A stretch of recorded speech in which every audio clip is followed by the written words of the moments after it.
여러분들이 이제 측정 실습을 하고 공차 해석을 통해서 여러 가지 또 기하공차 계산하고 적용하는 법을 배우고 했죠.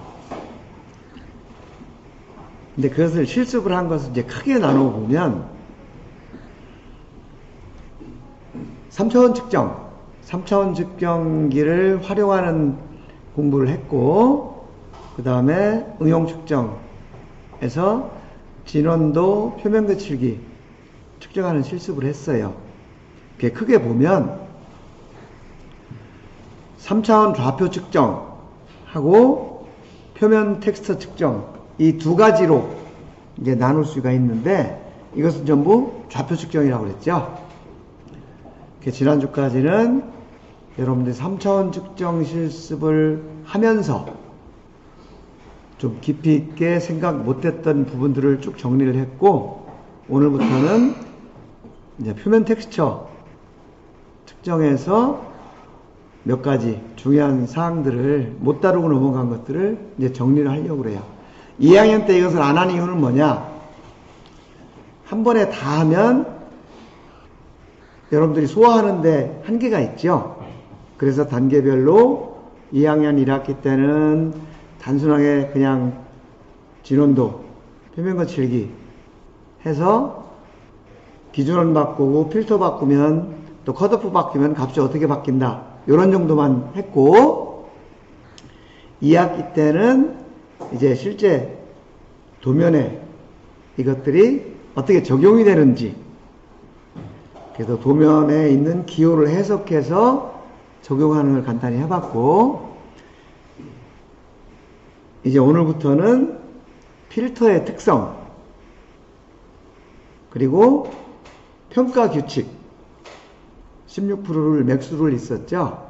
그거 하고, 그 다음에 도면에 실제 어떻게 규제가 되고 그것을 어떻게 여러분들이 측정하기 위해서 해석할 거냐, 요 세 가지 부분을 집중적으로 좀 다뤄볼 거예요. 이제 본격적으로 그 얘기를 하기에 앞서서, 그동안 우리가 표면 거칠기라는 표현을 계속 썼었죠. 근데 갑자기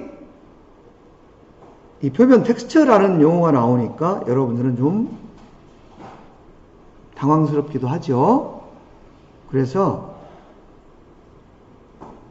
첫 시간에는 표면 텍스처가 뭔가 하는 거에 대해서 여러분들하고 좀 생각을 해보려고 해요. 이거는 시험 보는 거하고 관계없는 거예요. 여러분들이 어떤 생각을 가져야 되느냐 라는 거를 한번 되짚어 보는 거예요. 자, 우리가 표면 거칠기 라는 거에 대해서 좀 몇 가지 생각을 해볼 게 있는데, 여러분들 현장에서 또는 수업 시간에 미크론이라는 용어를 지금도 사용하나요?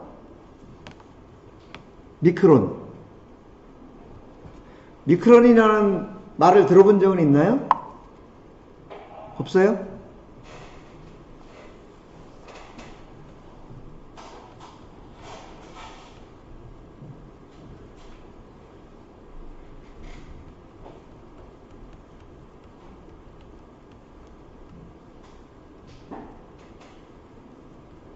요 1번하고 2번의 차이점을 여러분들 아시나요?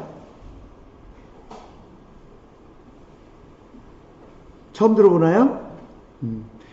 여러분들 현장에 가면 이제 미크론이라는 용어를 많이 들을 거예요. 이 미크론이라는 것은 뭐냐면 10의 마이너스 6승 미터다, 이런 뜻이에요. 그럼 마이크로미터는 무슨 뜻인가요? 여러분들이 마이크로미터는 배웠으니까 알겠죠? 국제단위계에서. 마이크로미터는 무슨 뜻이에요?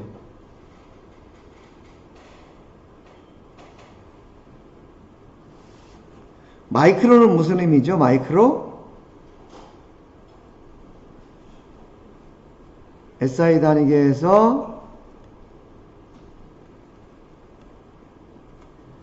10의 마이너스 6승이라는 접두어죠. 그죠? 그러면 나노미터 할 때 이 나노는 뭔가요? 나노는 10의 마이너스 9승이라는 10의 접두예요. 그래서 10의 마이너스 2승은 센티, 10의 마이너스 3승은 밀리, 이런 거 쭉 배웠죠? 그래서 지금은 이건 10의 접두어, 10의 마이너스 6승이라는 접두어와 미터라는 단위. 그러니까 1미터에 10의 마이너스 6승 미터. 요것이 마이크로미터. 이런 뜻이에요. 그럼 미크론이라는 건 뭐냐? SI 단위계에서 10의 접두어가 이렇게 체계화 되기 전에, 뭐 벌써 몇십 년 전이죠. 뭐 60년 전. 이때 미크론이라는 용어를 썼었어요. 미크론 또는 마이크론.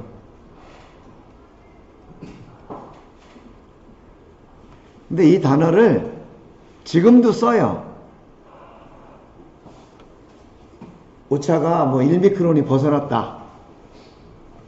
그때 이때 쓰는 미크론이라는 것은 마이크로미터라는 거하고 같은 얘기인데, 현장에서는 옛날에 쓰던 것을 계속 지금도 쓰기 때문에 마이크로미터라고 하는 표현은 거의 못 들어봐요, 여러분들이. 미크론이라고 다 해요. 그건 뭐냐 하면,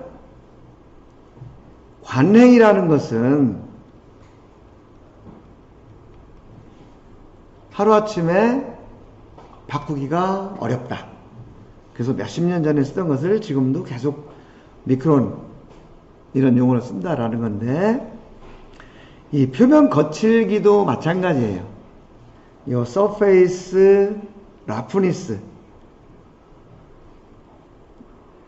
라는 이 용어는 1980년대 초에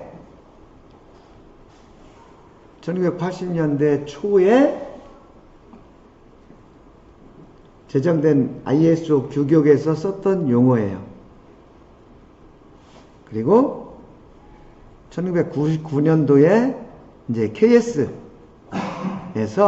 요거를 표면 거칠기라고 이걸 번역을 해서 KS 규격을 만들었어요. 그래서 여러분들은 지금 표면 거칠기라고 쓰고 있는 거예요. 그리고 내가 과제를 내보니까 여러분들 레포트 쓰면서 표면 조도라는 말을 많이 썼어요. 기억나죠? 조도라는 말은 무슨 뜻일까요?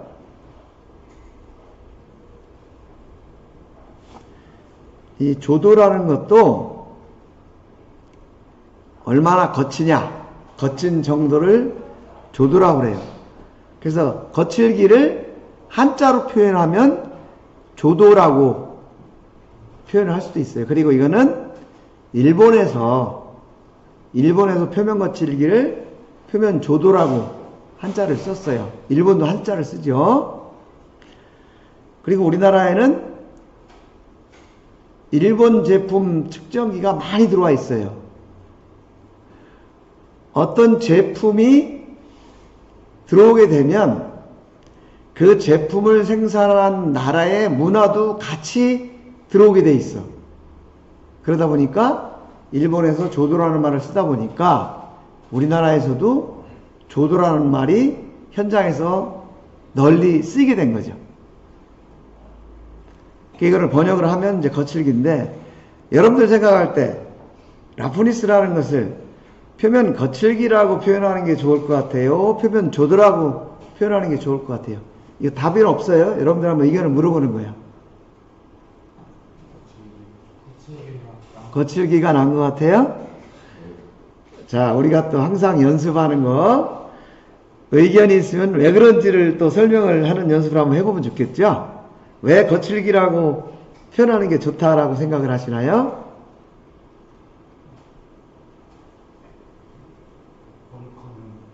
거칠기 응? 아, 우리말로 표현하면 거칠기가 되니까. 자, 거칠기라는 표현을, 이거는 번역을 하면 거칠기가 되니까 거칠기를 쓰면 좋겠다. 또 다른 의견 있나요? 네? 아, 느낌이, 그죠? 느낌. 또, 원래 그렇다는 것도 그렇고 예전부터 그렇다는 다 하고 싶죠. 표본 거칠도 거칠기로 들었기 때문에. 표면 거칠기라는 걸로 우리가 계속 들었기 때문에. 예. 이거는 습관. 자, 그러면 조도라고 쓰면 안 될까요? 이거는 된다 안 된다는 없어. 된다 안 된다는 없는데 이제 금방 여러분들 얘기하신 것처럼 우리의 느낌, 거칠게 하면 감이 이렇게 탁 오잖아요. 근데 조도하면은 이게 한자니까 무슨 의미인지 잘 안 와닿고, 그 다음에 또 수업 시간에 계속 거칠기라고 썼으니까 그게 더 익숙하다. 그죠? 요 습관이라는 것은 익숙하다는 거하고 관계가 돼 있죠. 또 이제 어떤 경우에는 아, 조도는 일본에서 쓰는 용어니까 우리는 쓰면 안 된다. 이런 의견도 있어요. 그래서 쓰면 안 된다. 이런 의견이 있는데 그거는 또 조금 이제 다른 문제가 되죠. 네, 다른 문제가 되고 그게 거칠기라고 쓰면 좋겠다. 그래서 우리도 거칠기를 쓰고 있어요. 근데 이것도 한번 생각해 봐요. 거칠기가 있고 파상도가 있다 그랬잖아요. 고역 필터를 통과한 건 거칠기, 저역 필터를 통과한 건 파상도. 이렇게 설명을 했잖아요. 그럼 파상도는 뭐라고 우리가 표현하면 좋을까요?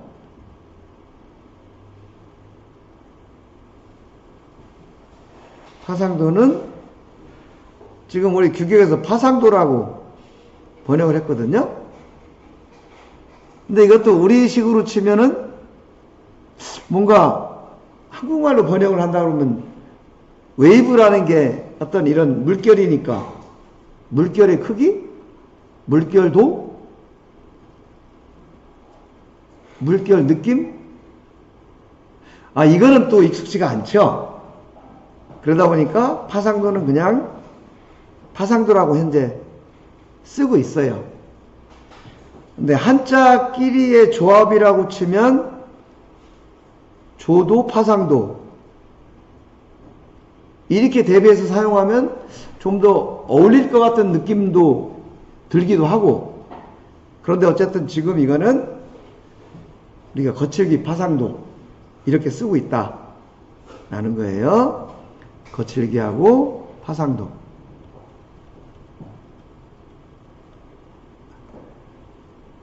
이런 용어로 우리가 사용을 하고 있어요. 그죠? 근데 우리가 한번 생각을 해보자고요. 지금 이게 표면이잖아요. 이게 제품의 표면이에요. 이 가공 표면에는 거칠기만 있는 게 아니죠. 거칠기도 있고 파상도도 있고 또 형상도 있고 그런 성분이 다 포함되어 있죠. 그런데 우리가 이거 실습 측정할 때 무슨 측정기를 썼어요? 측정기 뭐를 써서 실습을 했죠? 표면 거칠기 측정기를 사용했죠. 근데 이제 생각을 해봐야 될 게, 파상도 입장에서 보면 나도 같이 측정하면서 왜 얘는 표면 거칠기 측정기라고 이름을 붙여놨지? 좀 서운하지 않을까요? 예를 들면 어느 집에 개똥이하고 소똥이하고 쌍둥이를 낳는데 맨날 저기는 개똥이네 집이야, 개똥이네 집이야, 이렇게만 부르면은 소똥이가 이름이, 나도 이 집 자식인데 왜 소똥이네 집이라고 안 하고 다 개똥이네 집이라고 하지? 이거 문제 있는 거 아니야? 이런 생각 할 수 있죠. 지금 여기도 말을 안 해서 그래서 사실은 그런 거를 우리가 생각을 해야 돼요. 그래서 96년, 97년 이때 개정된 ISO 규격은 공식 용어가 Surface Texture 이렇게 변경이 됐어요. 이게 언제냐 하면 96년이니까 뭐 한 25년쯤 됐네요. 그죠?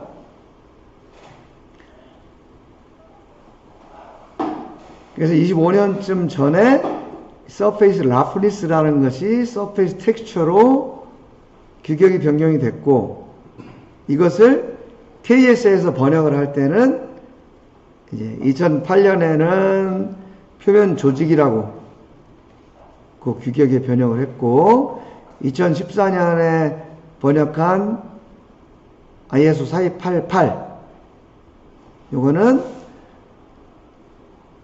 여기도 조직이라고 번역을 했고, 그 다음에 2016년에 번역한 ISO 25178 여기에서는 표면 텍스처라고 이렇게 번역을 했어요.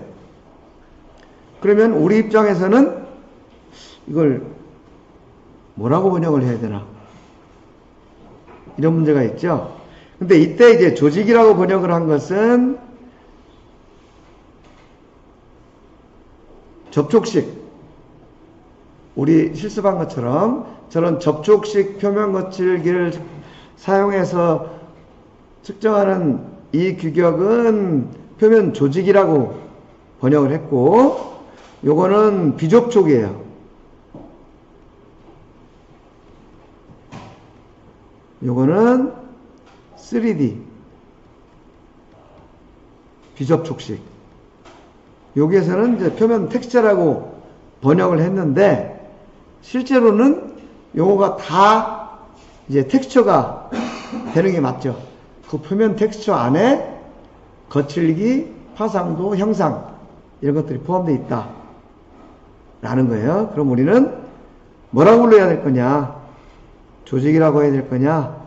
텍스처라고 할 거냐? 결이라고 할 거냐? 이런 것도 이제 여러분들은 생각을 해봐야 돼요. 왜냐? 지금까지 관행적으로 거칠기라고 계속 쓰고 있지만, 여러분들은 이제 앞으로 회사에 나가서 그런 관행을 좀 고치고 미래지향적으로 여러분들이 나가야 되기 때문에. 그럼 텍스처라는 것이 무슨 뜻이냐? 영어 사전을 제가 3가지를 찾아봤어요. 그랬더니 The way that something feels when you touch it. 예? 어떤 것을 이렇게 만졌을 때 무언가를 느낄 수 있는 그런 방법. 이거를 텍스처라고 한다. 이건 우리가 표면 거칠기 얘기할 때도 뭐 거칠거칠하다, 매끈매끈하다는 감각의 기본, 이게 거칠기라고 했죠. 그거하고 비슷한 내용이에요. 또 한 가지는 The way that a food or drink feels in your mouth. 우리가 입으로 뭔가를 먹거나 마실 때의 어떤 느낌, 이거를 또 텍스처라고 한다고 그러고요. 근데 이제 우리하고 가장 가까운 해석은 여기 3번째예요. The various parts of a song, poem, movie 등등 and the way that fit together. 이건 무슨 뜻이냐 하면 어떤 노래를 한다든지 시를 읊는다든지 뭐 음악을 한다든지 이런 거를 할 때 그것을 이루고 있는 다양한 부분, 그리고 그것들이 서로 어우러지는 방법, 이런 것들을 텍스처라고 표현했는데, 요거를 내가 우리한테 맞게 이렇게 좀 적용을 해보니까,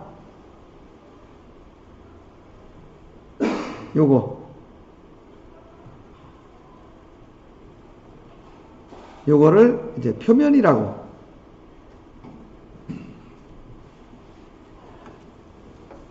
이렇게 바꿔보면, 그죠? 표면을 이루는 다양한 부분, 그리고 그것들이 어떻게 어우러졌느냐 하는 것이 텍스처다, 이렇게 이해를 할 수 있어요. 근데 국어사전에 보니까 텍스처를 질감이라고 표현이 됐어요. 그 질감이라는 것은 어떤 재질의 차이에서 받는 느낌, 또는 거칠다, 매끈하다, 부드럽다 등의 물체의 표면에서 느끼는 성질, 그리고 이 텍스처는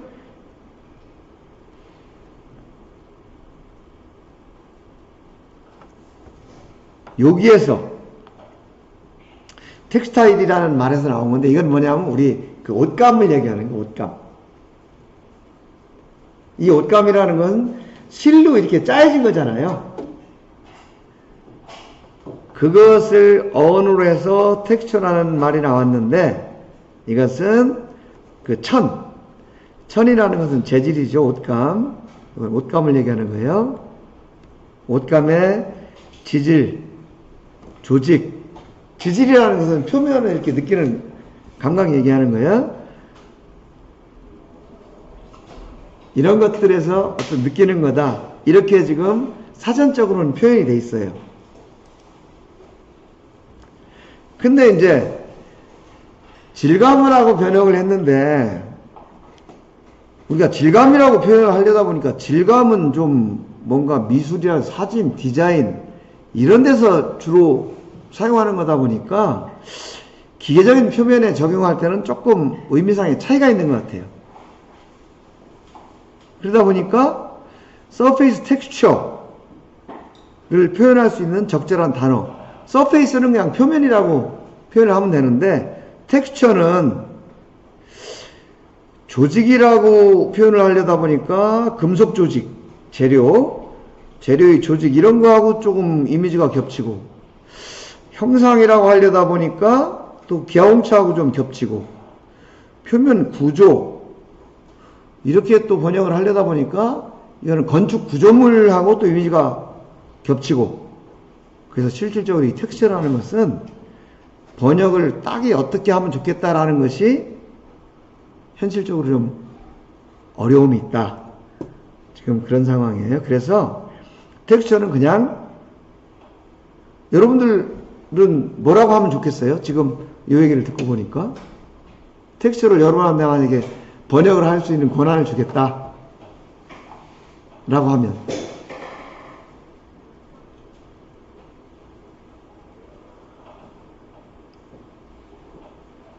이게 마땅치가 않아요. 그래서 여러분들 그런 또 의견도 있을 수가 있죠. 굳이 그걸 뭐 번역할 필요 없이 그냥 텍스처라고 표현하면 어떠냐, 그죠? 그런 문제예요. 그래서 이거는 그냥 표면 텍스처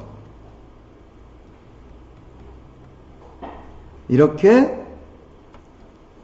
이제 사용을 하는 거예요.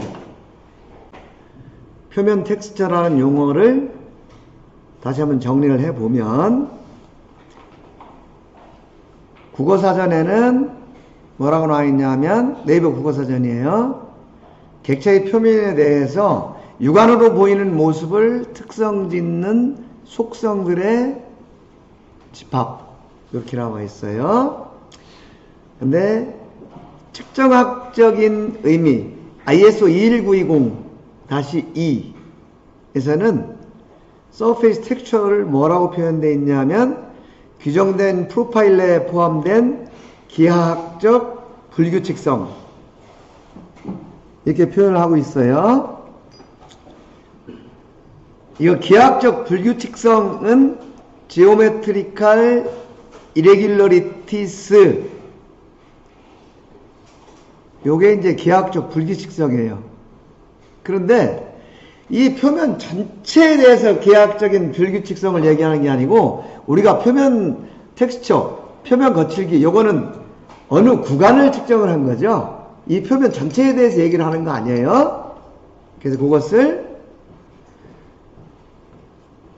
규정된 프로파일, 그죠?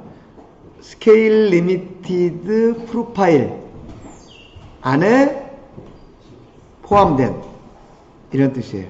그래서 우리가 측정하고자 하는 그 구간 내에 포함된 기하학적 불규칙성, 이게 뭐예요? 기하학적 불규칙성이라는 것은 결국은 거칠기, 파상도, 그 다음에 형상, 이렇게 되겠죠. 그래서 이것이 표면 텍스처다. 그래서 국제규격의 용어는 변경됐지만 현업에서는 관행적으로 표면 거칠기라는 용어를 사용하고 있다. 그리고 아직 KS 규격도 이게 5년 만에 한 번씩 이제 번역된 것이 개정이 되다 보니까 아직 규격이 다 아까 본 것처럼 뭐 조직, 결, 텍스처 이렇게 표현을 하고 있지만, 우리는 국제 규격에 따라서 표면 텍스처라는 용어, 요거를 사용을 했으면 좋겠다 라는 거고요. 이 자리에서도 앞으로 이제 표면 텍스처라는 용어를 사용할 거다. 근데 지금 이 텍스처라는 용어를 비접촉 3D 표면에 대해 표면 거칠기, 이거에 대해서만 적용하는 그런 경향도 있어요. 그런데 이것은 단지 3D 뿐만이 아니고 지금까지 우리가 써왔던 표면 거칠기라는 것은 개념적으로 전부 표면 텍스처다. 이렇게 여러분들이 이해를 했으면 좋겠다 라는 거예요. 자, 근데 우리는 왜 표면 거칠기 측정기라고 얘기를 하느냐, 왜 진원도 측정기라고 얘기를 하느냐, 이거는 일본 제품이 많이 들어오면서 일본 제품의 그 표현을 표면 거칠기 측정기, 진원도 측정기 이렇게 쓰다 보니까 우리도 지금 그렇게 쓰는 거예요.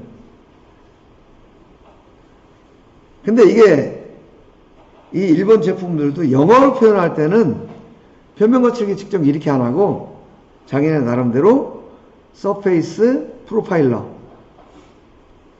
표면 프로파일을 재는 측정기다 이런 뜻이죠. 그 다음에 진원도 측정기도 라운드니스 앤드 폼, 어떤 형상 측정기라고 표현을 한 거예요.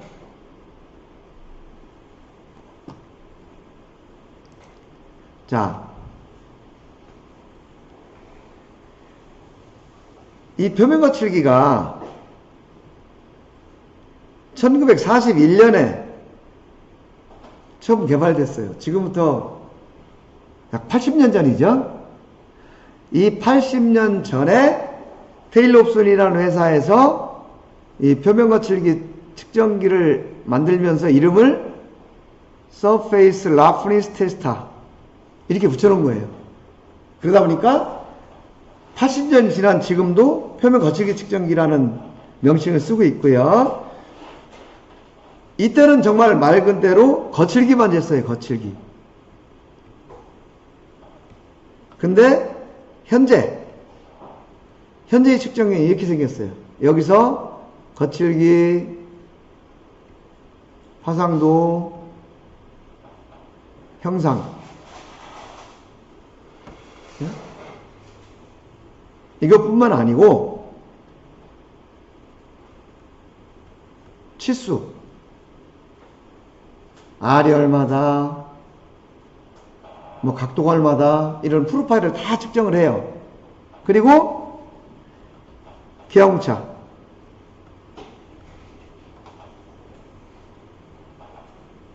이 중에 일부도 이제 측정을 하고, 이러다 보니까 지금은 표면 거칠기 측정이라는 것은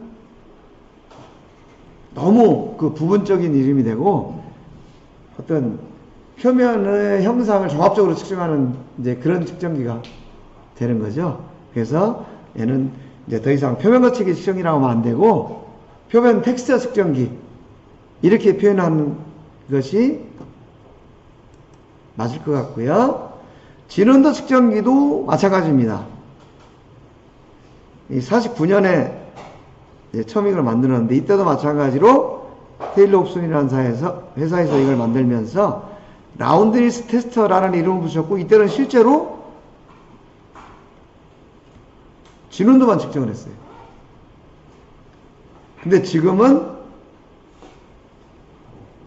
진원도뿐만 아니고 원통도, 진직도, 평면도 등등등등, 거기다 치수, 기하홍차, 이런 거를 다 측정을 하기 때문에 이제 진원도 측정기라고 80년 전에, 70년 전에 이것 처음 개발 당시에 그 명칭을 계속 쓰는 것은 적절하지 않아 보인다. 이것이 요즘 진원도 측정기로 측정할 수 있는 항목들이에요. 자, 보세요. 여기 뭐 진원도, 흔들림, 이거는 기본이고요. 뭐 원통도, 그죠? 동심도, 토탈 런아웃, 데이터 메이비로 해서 이런 거. 그 다음에 이쪽 면에, 이쪽 면, 이 부분이 되겠죠, 이건. 요게 지금 평면이잖아요. 여기 평면도를 재요. 평면도를 재고, 또 이 축에 대해서 직각도를 재고, 여기를 데이텀 C로 설정을 하고, 그 다음에 반대쪽을 측정하려면 어떻게 돼요? 반대쪽 역시 평면 측정되고, 데이텀 C로부터 평행도가 측정이 되겠죠. 여기도 마찬가지입니다. 이 원통의 표면을 측정해서 진직도를 재고, 원통 전체의 원통도를 재고, 이것을 D데이텀으로 해서 이쪽 직선을 측정을 하면 평행도가 나오겠죠. D데이텀을 기준으로. 그 다음에 이쪽 평면, 이쪽 평면을 재니까 이 데이텀 AB를 기준으로 어떻게 해요? 토탈 런아웃이 계산이 되고, 이런 식으로 원통 형상에 대한 종합적인 형상, 기하 공차, 기하 편차, 이런 것들을 측정하는 종합 측정기다. 그 다음에 여러분들 3차원 측정할 때 사용했던 프로브, 이건 73년에 처음 개발된 모습인데요. 이때는 그냥 전체가 하나의 통째로 이렇게 됐었죠. 근데 지금은 요 프로브의 기능은 요 안에 다 포함이 된 거예요. 지금은 어떤 자동 교환을 위한 조인트, 이렇게 교정을 다시 안 해도 정확한 위치를 찾아가도록 결합하는 이런 장치도 있죠. 그 다음에 이 프로브 헤드, 원하는 각도로 프로브를 회전시키는 이런 헤드, 이런 것들이 전부 종합이 돼서 이제는 프로브라고 하는 것은 적절치 않고, 여러분 뭐라고 그래요? 이거를 프로빙 시스템이라고 한다고 그랬죠. 지금 요거는 관절형이라고, 그러니까 이렇게 배웠죠. 이런 식으로 옛날 것들이 지금 이미 다 용어가 변하고 기능이 변하고 새로운 형태로 발전을 했다. 원리는 비슷하지만 그런데 이게 이제 규격과 현실 사이, 규격이 이미 다 바뀌었다 그랬죠? 20 몇 년 전에. 규격에서는 이미 수십 년 전에 용어가 변경이 됐는데, 이 현실적으로 현장에서는 측정기 명칭을 아직도 그대로 사용하고 있대요. 그대로 사용. 옛날 거. 80년 전에 만들어진 용어를 지금도 사용하고 있고, ISO 규격이 변경됐는데도 우리는 그대로 사용하고 있어. 그럼 왜 그냥 사용을 하느냐? 이거는 그렇게 써도 의사소통에 큰 문제가 없다. 라는 거예요. 왜냐? 그렇게 그냥 관행적으로 써왔으니까. 그래서 계속 그냥 그렇게 쓰고 있어요. 그런데 여러분들은 그렇게 쓰면은 앞으로 안 된다는 얘기죠. 여러분들은 과거지향 쪽으로 가는 게 아니고 미래지향 쪽으로 가기 때문에 기존의 현장에서 습관적으로 그렇게 옛날 거를 썼다 하더라도 이제 여러분들은 새로운 규격, 새로운 용어, 그 다음에 미래지향적으로 나가야 되는 거죠. 여러분들은 정밀 측정을 전문적으로 배운 공학도로서 현장의 관행을 그대로 답습하지 말고 과감하게 바꿀 건 바꾸고 발전할 건 발전시키고 이렇게 해야 된다. 단 기존의 질서를 흐트러뜨리지 않는 범위 내에서 하는 게 좋겠죠. 우리가 현장에 가면 항상 그런 문제에 부딪혀요. 야, 그거 뭐 먹고 사는데 지장 있는 것도 아니고 죽고 살 일도 아닌데 그거 뭐 프로브라고 쓰나 프로빙 시스템이라고 쓰나 얘기하는데 뭐 다 알아듣고 하는데 그거 무슨 문제라고 그걸 꼭 그렇게 프로빙 시스템으로 써야 되겠느냐. 항상 그런 문제에 부딪혀요. 그렇지만 여러분들은 현실적으로 그렇게 쓸 수밖에 없는 상황이라 하더라도 여러분들 의식 속에는 항상 새로 변화되는 것을 현장에 적용시키려는 의식을 가지고 있어야 돼. 그래야 여러분들이 어떤 영향력을 가지는 위치가 됐을 때 변화를 시킬 수가 있겠죠.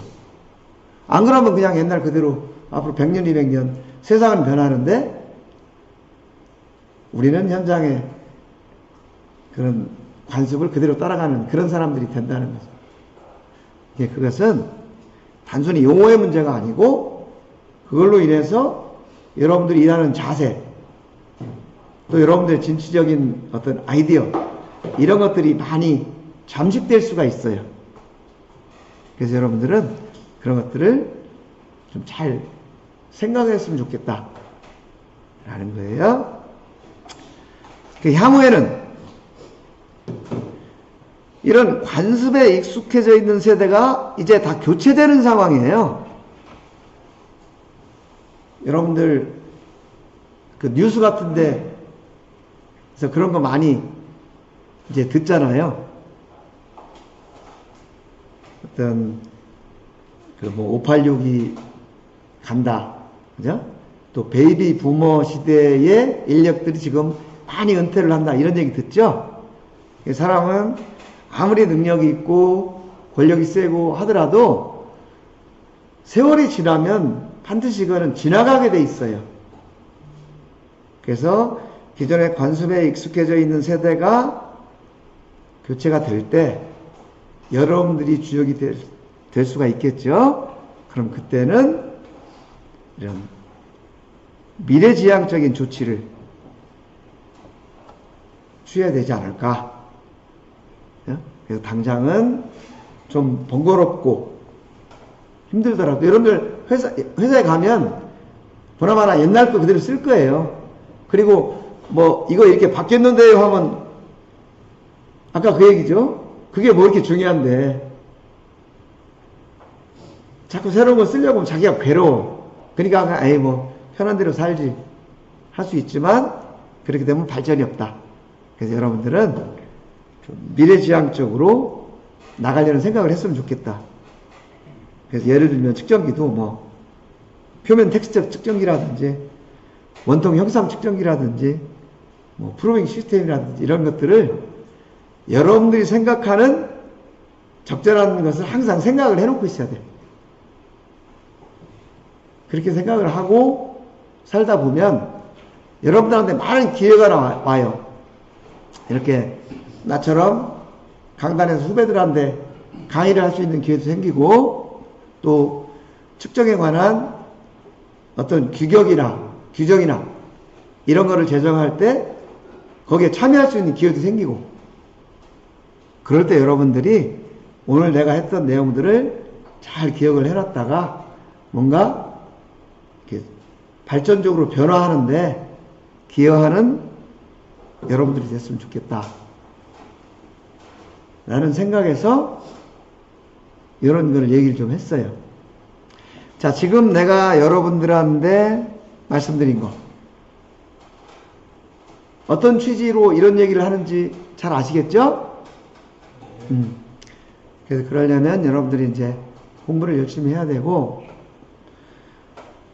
내가 여러분들의 뭐 학교 선배이기도 하고 인생 선배이기도 하고 지금 또 가르치는 입장에 있지만 조금 지나면 여러분들은 틀림없이 나보다 더 여러 면에서 나은 인재로 발전이 돼 있을 거예요.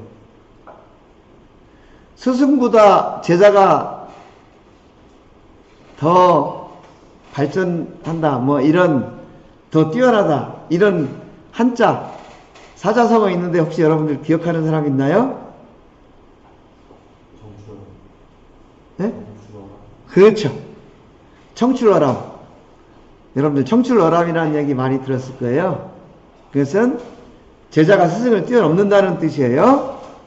그러니까 여러분들은 전부 저를 뛰어넘는 그런 훌륭한 제자들이 될 것이고 그때 여러분들은 오늘 내가 얘기한 거, 그 다음에 우리 통합측정 시스템 시간을 통해서 공부한 것들, 이런 것들을 잘 활용해서 또 여러분들 후배들이 더 나은 환경에서 또 배우고 일을 할 수 있도록 그런 여건을 만드는데 앞장서 줬으면 좋겠다라는 부탁을 좀 드리겠습니다.